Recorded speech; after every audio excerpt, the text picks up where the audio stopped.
আল্লাহ তাআলা রাসূল হাদিসের ভাষায় বলেছেন দাব্বাতিন,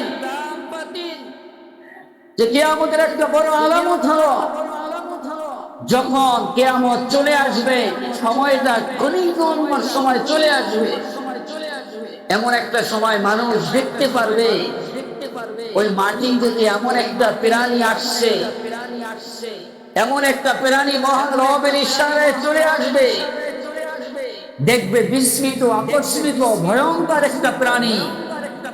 দেখবে ওই প্রাণী মানুষের সাথে কথা বলে। আল্লাহ তাআলার সৃষ্টি,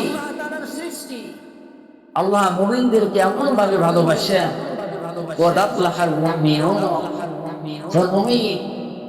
আমি তোমাদেরকে এতটাই ভালোবাসি, যাদের জন্য তোমাকে ভালোবেসে, তোমাদেরকে ভালোবেসে মায়া করে আমি তোমাদেরকে ভালোবাসি বিধায়, তোমাদেরকে মায়া করে বিধায় আমি তোমাদের কাছে আমার নামাজকে আমি সুপর্দ করে দিয়েছি। সেই ইবাদত তুমি করবে আর তোমার জন্য থাকবে এমন একটা জাহান্নাম, এমন একটা স্থান, এমন একটা জায়গা, যেই জায়গায় যাওয়ার জন্য মানুষ বেকারার হয়ে থাকবে, যে স্থানে যাওয়ার জন্য মানুষ হাহাকার হয়ে থাকবে।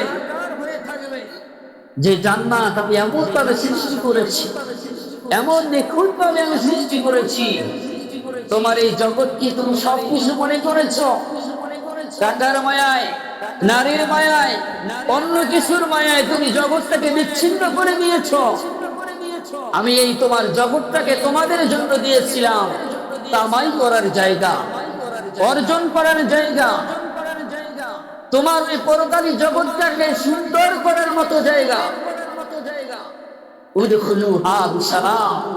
যে মানুষ যদি এই জগৎটাকে, আখিরাতের জগৎটাকে যদি সুন্দরভাবে গুছাতে পারে,